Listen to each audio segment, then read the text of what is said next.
And hello, everybody. Good evening. Let's pregame tonight. We have a fun night ahead of us. Waited a year, a little over a year, to finally get this project done and close the campaign. And it's finally here. I finished the very last page today. I added 3 extra pages as an epilogue to this story. And they're pretty damn wonderful, if I do say so myself. But I wanted to get all the pages completed before we closed it, and tonight's the night. So if anybody's watching this that hasn't backed it, the link is pinned to the top of the chat, and I suggest you go and hit it, because as of 3 a.m. our time, Eastern time, it's coming down. So we're going to pregame here. I think some friends will be popping in a little bit, and we'll wait till Ethan launches his channel, and then we'll all port on over there and party like it's 1999. I've got my Woodford Reserve here that I am ready to indulge in, because my Woodford glass. We're going to hit 200K easy now. Last I checked, we were at 196,000. I did an email blast today, a lot of social media posts the last couple of days, and there's been a lot of people that have that are getting on board, or going back and getting some of those things they missed because the perks had been taken down. And I've reactivated a bunch of those perks that came down, like variant covers, sketches, and commissions, so that they're available for tonight's closing, in case anybody missed out on them, or is just discovering the campaign today. If that's the case, you're just in time, because we're closing it down. Let us say hello to the chat. I know this is short notice. I just found out that we were going to go on a little bit later. I figured, well, we'll just do a little pregame here. First one in today is Past Master Dan, and he's got the link here as well. If you want to get over there and back something on the campaign. Jimmy Reyes Art is here. Hi, Jimmy. Ryo Stew has a little ghost thing. Mr. Solomon says, hola. James Murphy, pregame bros. Whoo! Yeah. Mi amigo from New Jersey, Mr. Chris Juliano is here. James Murphy. Fritzy Schnitzel, over the top, over the top. Chris reminds us all to hit that like button, please. Let everybody know that you like it and help the algorithms for the channel.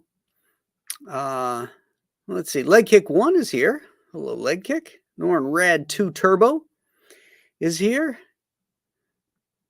Huh. Look at this guy. I'm here. Kelraiser says, hail chat. Tom Tuttle. Hello, Tom. Go for it, Rock. Go for it, Rock. Dan Genovese is here. He says, hail, everybody. Congratulations. Thank you, Dan.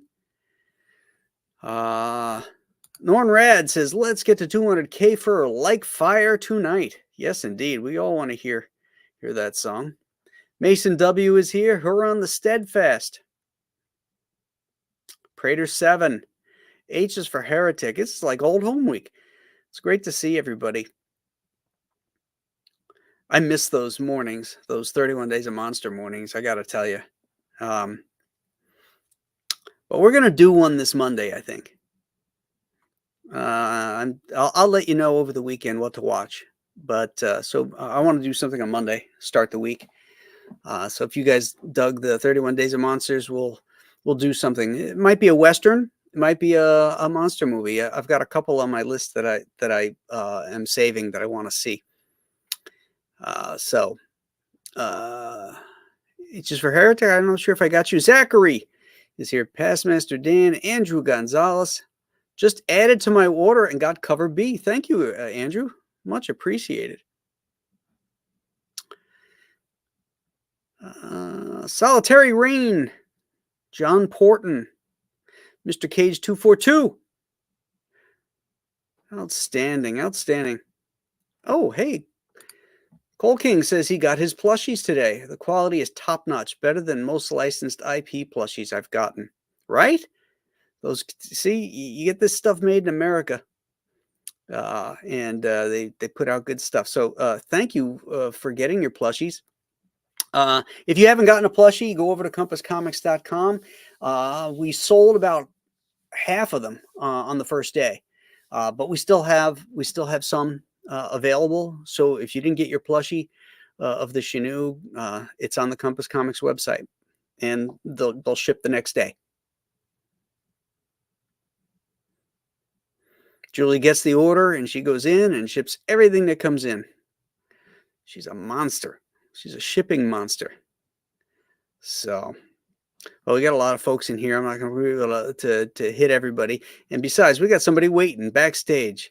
Let's add him right now, Mr. Jimmy Royes. Hey, hey, Graham, how's it Hi. going? Hi, Jimmy. How are you tonight? Good, good. I saw Graham streaming by himself. Man, I can't let Graham stream by himself. I stream by myself every morning during the 31 Days of Monsters. Oh yeah, I love that. I love that. I love that both you and sometimes we'll get Aaron LaPresti talking about monster movies. Are you a fan? Are Yeah, you a I fan of love it. monster movies? Oh yeah, yeah. I love the monster movies, but I'm probably not as knowledgeable as you are in monster movies. So I've always wanted to pick your brain on monster movies, like Oh, what you'd cool. recommend. Yeah, Yeah. I like my favorite. Like, let me tell you what I've seen already, and that I really really love. Okay. Creature of the Black Lagoon. I think is it Julie Adams or Yes. Julia Adams? Both. Yeah. Oh, okay. Yeah. And Julia is her formal name, but she also goes by Julie Adams. oh, and I know that she's real big in Texas because she's Texan, Oh, is that and right? yeah, Ah, she's from I think it's Dallas, Texas, if I'm correct. okay. Somewhere around there. So I mean, all my parents and their generation, they always talked about her, and that's been the biggest movie. But that's definitely one of my favorite. Is there anything else like that has like the I love the archaeology. You know, it's almost like Jurassic Park, where the Hmm. archaeologists are discovering these things, and then they go on the quest in the is it in Brazil? I think Amazon, in the Amazon, South America somewhere. and they go on this quest to find this this creature. But is there anything else out there like that? Absolutely. You got to check out The Mummy's Hand from 1940. Oh It's yeah, the prototype of Indiana Jones, about a two-fisted archaeologist and his buddy that are searching for the tomb of this Egyptian princess. And the, the mummy that protects it has been released and is going around killing people. And that one's a lot of fun. wow, and I Yeah. like that too because it's also I also enjoy the movie The Mummy Mhm. with Brandon Fraser that came out back in the what is it like late '90s I think. Yeah. Yeah. I thought I thought that was pretty good. So yeah, definitely anything with mummies, I'd definitely go check that out. Yeah, yeah, it's one of the early. It's the first sequel to Boris Karloff's Mummy, but it's a different mummy. It's really cool. And what I In like fact, it to was the pro. It was one of the bigger inspirations for Joe Frankenstein. Was the feel of the comic? I wanted it to have that kind of horror adventure mishmash. Yeah, yeah, I like that. I mean, I like the idea of that, especially the black and white movies. There isn't any like backing track. Like, there's no real like what we have now with the score, like the audio. There's a lot of it almost feels like there's like dead air in these movies, but it just don't have like a laughing track over it or all this music that we're used to in modern movies. Right, and there's of course by 1940 there were soundtracks and musical keys. Hans Salter did some really great Universal Monster music keys and stuff like that. But it's not over the top like a lot of the movies today, where there's music all the time. Yeah, yeah, and I almost enjoy it sometimes. I think that that bit of silence almost feels like a fresh breath of air, in the movie. Right. Oh yeah, it makes you focus. You know. Gray Wolf Graphics says, "Hey Jimmy, Hey, so we're closing out today. I mean, this is it. This is the last this is it. chance. This is last call for alcohol. Lights have been Wow. switched on and Yeah. off. Uh, so you don't have to go home, but you can't stay here. Yeah. So it's been a long time in coming. Hey, let's add our friend Mike Barron in here. Hi, Hey Mike. guys, How are you Hey, tonight? Mike. doing good. Congratulations, sir. Thank you. Thank you. I think we're going to have a really good closeout tonight. I was telling Jimmy I had been, working the email lists and the social media like a Russian pole dancer today. And we've gotten, quite a few bumps about, well, I think we started around 192 this morning. Now we're up at 196.6. So Wow. 200K is definitely within focus. My So, wife makes a cameo with every oh, show. Yeah, mine too. Mine's in the back. Mike and I are the only two with the ladies in the back. Graham, you got to grab yours. We got to. Graham, I know you're going to crack 200 tonight. okay, I got mine.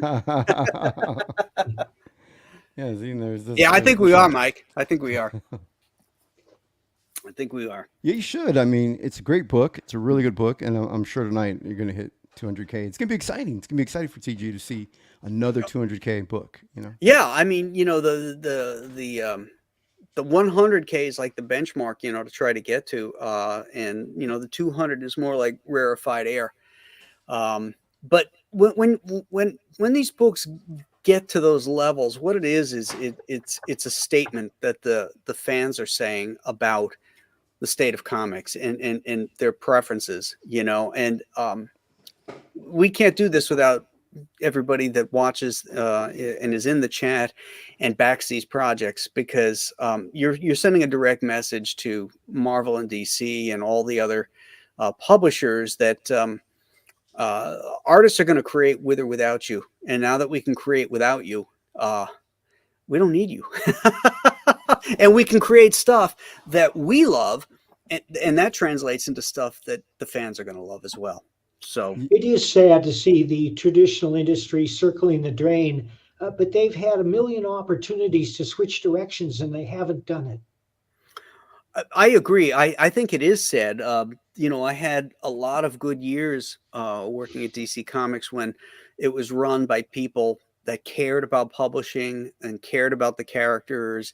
And, some of the best times that I've had were working over there with great people, great editors, um, great ideas. And as you said, Mike, they've really circled the drain and doubled down on bad decisions. They've Uh, and Marvel and Marvel and DC. I mean, with their bad decisions that you were just mentioning, like Marvel and DC feel like the blockbuster of in the middle of streaming services. Like they're not evolving. They're not. They're stuck in old Well, ways. there's a And lot of stuff that's out of their control. This massive shift to new technology and going online, the disappearance of print media, the inability to open up new markets, like selling comics in theater lobbies, which people have been talking about for over 3 decades, and they've never Mhm, done it. They've never been able to come to an agreement.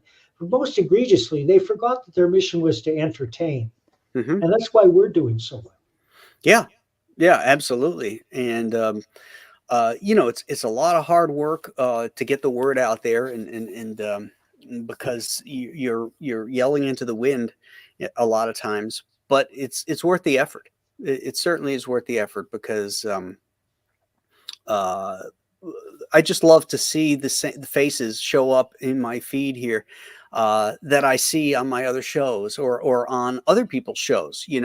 So they're fans that are following maybe not just what I'm doing, but what all of us are doing when we see these familiar faces, and they become friends. And then you see them at conventions. They say, "Hi, I'm such and such," and they'll give their handle, or first yeah, they'll introduce themselves. Yeah, yeah, I'm Tom Jones. I'm like, uh-huh. And he goes, yeah, but I'm known as Blackbird 7. Oh, oh yeah, my God, yeah. I'm known as floppy eggs. But it's nice. It's become a family. It's more than just a community. It's a family.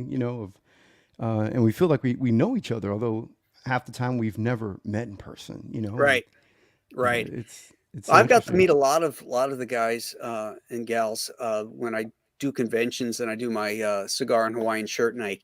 We've had some really great turnouts and have gotten to see a lot of these folks in person and party with them and stuff. And it's so much fun. It really is. Oh yeah. Are you 'Cause doing Terrificon next year? I'm hoping to. I got to talk to Mitch about that. I didn't do it this year because I was in Tampa. But Terrificon's one of my favorite cons. I really enjoy that one. Are you going to it this year, Mike? I might try to muscle my way in. Okay. Haven't been there in a while. That's Last right. time You I know, the was last there- time I saw you was, Yeah, yeah, that was 5 3 years years ago ago, at least. 5 years ago. Yeah. Huh. There's another friend of the show, Mr. Rob Hunter, Ah, who is oh, blurry. What's going Rob. on? It is Rob. It looked like a Hey, it's AI Rob. Oh, I'm thing for a blurry? minute. It's I'll be Rob right back. 2G Blurry? Hunter. Yeah. I'll keep my shirt on. We have got to Funny get Rob because faster I'm internet. rocking- Look at Mike. Mike, it's not that kind of show. No, Mike, I what do you? can't. Oh shit! The camera came back on. This is better internet. How'd that happen? You're freezing and glitching, Rob. Mike's getting naked over here. Look at him. All right, I'll drop out. Oh, Okay. hardly. Something about that Florida internet, I guess. Yeah, poor Rob, man. His internet's always. I had some dropping. issues recently where I was streaming. I was doing a show and I got knocked out of my own show twice. Wow. I got a warning from StreamYard saying something happened, and then I had to get back in, and it was a pain in the ass. I eventually rebooted my router. I had to do it a couple times, but they finally reset it right, and it seems to be doing well now. So Wow, it's the AI, man. AI is starting to learn and Russians. hack in our internet, and I'm gonna take Rob out of there until he gets his stuff together. yeah. Rob laughs like a villain from RoboCop. Wow. That's funny. Yeah, Terrificon's in Connecticut. It's at the what is the name of that casino? This- hang on. Oh, it's on the tip of my tongue. Yeah, but it is in Connecticut. It's at a casino. And that's what kind of makes it cool too, is that everything is there. There's lots of restaurants and stuff. So you never have to leave, the premises. So Mohegan's Son. Mohegan Sun, thank you. Sounds nice. Is there a hotel like connected Oh. to it, or? Oh yeah, Yeah. two luxury hotels that are Wow. in the casino. Yeah. Marcus Kelligrew says, I'm literally friends with Andy Smith, Frege, and Billy because of this. So awesome. That's great. Wow. Yeah, and I feel like I'm getting to know Marcus as well. Like Marcus has bought some original art, and he's always hanging out, chatting online. Very It's pretty nice. neat. Yeah. It's Very nice. nice. I feel like I'm getting to know a lot of these the fans. Well, here is the campaign for the anybody who hasn't seen it. It's been up for a year. I've been shilling it for a long time, but you just never know who you're going to reach. And we're coming down tonight. We're at 2,577 backers, 196,605 raised. I've activated a bunch of closed perks for tonight for people that have missed out on things. So you have an opportunity to grab some of those things like the Kelly Jones cover, the Creature Features cover, which is really cool. Let me show you the Creature Features cover. That's my variant. That's my EC cover. Here's the Creature Features. This is going to be a glow-in-the-dark cover. Oh, wow. So the logos, the two logos here are going to be have that glow-in-the-dark material on it. The insides will be full color. But the cover is going to have that glow in the dark stuff. It's going to be awesome. Then we got a embossed cover by that's going to by Kelly Jones. Wow. And then this one was also the Kelly and the Creature Features, and this one was also down, but is now back up for tonight. And this is the black and white version. This is these are all signed. The black and whites are signed by me. And the interior is all black and white in its original form without color, just like the cover. So if you want to see, a comic in its purest form with the black and white and gray tones, that's the one for you. That is so amazing. It reminds me kind of like a Tim Cell style, and that's so hard to do with that the way you've lit, and like you didn't put too much in the background, but just enough like where you could tell there's like this palm tree, there's foliage, Right, you know. right. That's so talent, and I love that. I love the skill that you've got in that cover. Well, thank you, thank you. This is this I think of like Alex Toth for this kind of stuff. He was a master at that. When he used to do Wow. Zorro and the Fox. See, You you know, guys, that's what I love about, you guys are a generation ahead of me, and like you can reference back to the things that inspired you before you were professional. Like for me, I got into comics in the 90s. So Mhm. like to me, it was like Dan Fraga, Jim Lee, Rob Liefeld. Like these were the guys that were ahead of me. They were the guys that I looked up to. Gotcha. And so I'm learning about generations before them, like Rudy Nebra and John Buscema. And Ah, yeah, but yeah. I love when you guys talk about, even before that, and you go back even further, 60s, 50s, and I go, oh my God. And then I write the stuff down, and then I go try to find this Oh stuff. yeah, and then you got to go back to the old strip guys. The golden age strip guys who were the ones that influenced that first generation of comic book illustrators. Wow. The Milton Caniffs, the Roy Cranes, the Frank Robbins, the Was Frazetta in that Frank group? Godwins. Was Frank Frazetta was Frazetta? later. Oh, He this is was. before. Yeah, this is before that. Yeah, this is before Frazetta. Was the McGinnis guy in that? The guy that did, is it Ian McGinnis? Was he part of the strip guys? I don't know that name, Ian No, I McGinnis. think he did 007 strips. Well, that would have been 007 was originally published in book forms in the 50s. So that would have been much later too. Wow, so this is even before that. Oh yeah, this is 1940s, 30s, Wow. because everybody, all the comic book guys, they felt they were slumming. What they wanted to do was newspaper strips. That's where the money was. Oh, That was where the good stuff was, and the recognition and all that. wow. So they admired, the Hal Fosters, the what's his name, Raymond, um, the Roy Cranes, the Kniffs and the Sickles, all that crew. Wow. Like every time I think I've learned a little bit about the history, of comics and comic strips, it seems like it just goes back even further, and there's more to discover, and it's fascinating. I love it. I love that I don't know everything. Otherwise, it wouldn't re- continue to amaze me. But I love it. I love that there's always something new to discover. Drew Friedman has a book out called The Great Comic Book Heroes, which covers everybody you just mentioned. Hmm. What was it called again? The Great Comic Book Heroes. It's by Drew Friedman. Drew Friedman's probably the most brilliant caricaturist of our time. Yeah, he's great. He's great. Sweet. I Put love him on his my stuff. Amazon list. Yeah, so those are the books that are up now. Challenge coins are not. Those came down because I had to have those manufactured. Commissions are open. I did reopen those. So Compass Comics Commission and Corporate Comics Commissions. These are all discounted. And the biggest discount is the Compass Comics Commission because that's when you asked me to draw characters I created. So I've picked up a couple of those today, as a matter of fact, since I've added them. So yeah, it's the last chance, and we also have some pages here you can check out for the campaign. I I'm sure see that. everybody in this chat right now has already backed it. I like these two. Graham, I'm sorry. Go ahead. are you doing gray tones? Are you doing some gray tone in the work? Yes. In your work? Yeah. Okay. I wasn't. Yeah. Very Yeah. nice. Like I also I like Zipatone, that. or Go ahead, Rob. Oh, I was gonna say I really like the creepy cover that you did.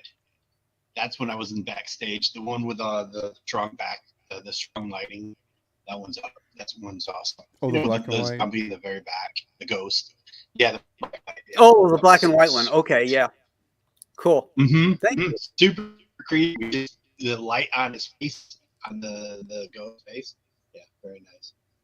Thank you. Thank you. So You're welcome.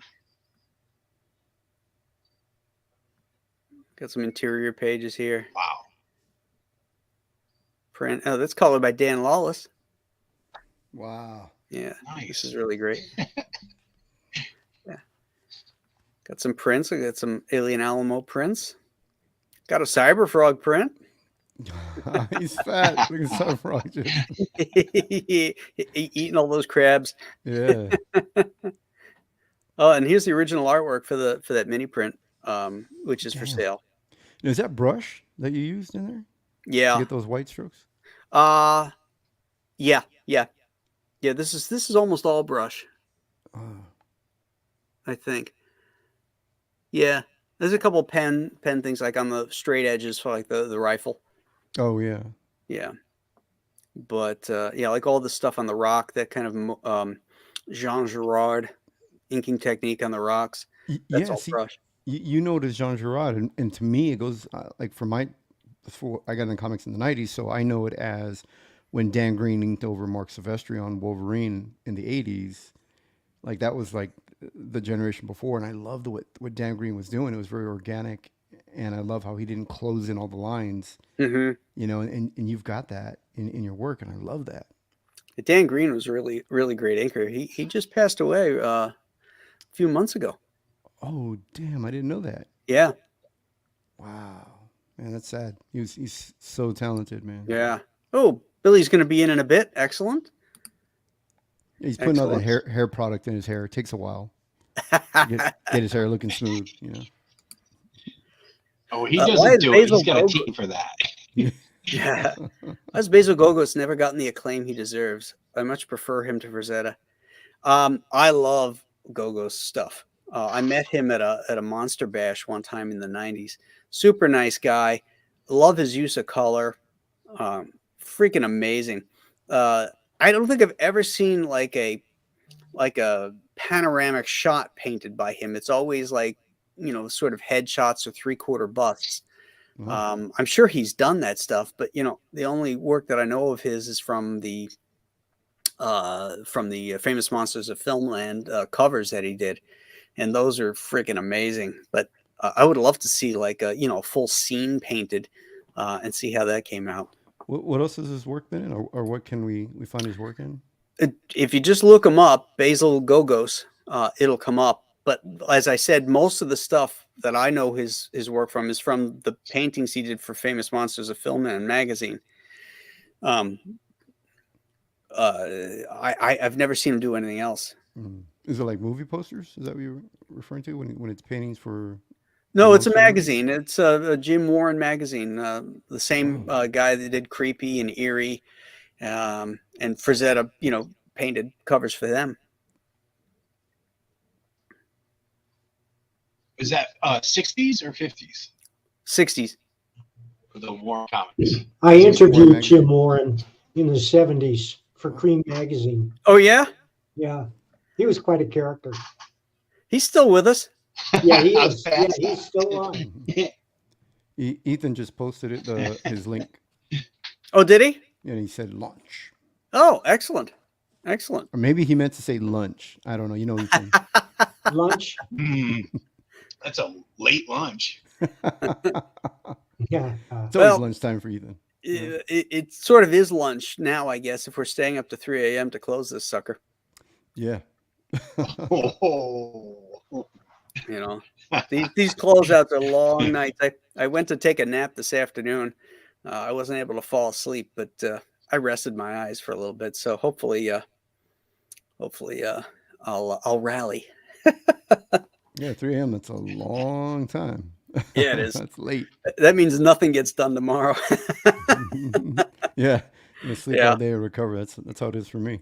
Well, the reason it goes to 3 a.m. is It's the- because it's a West Coast company, so it's midnight for them.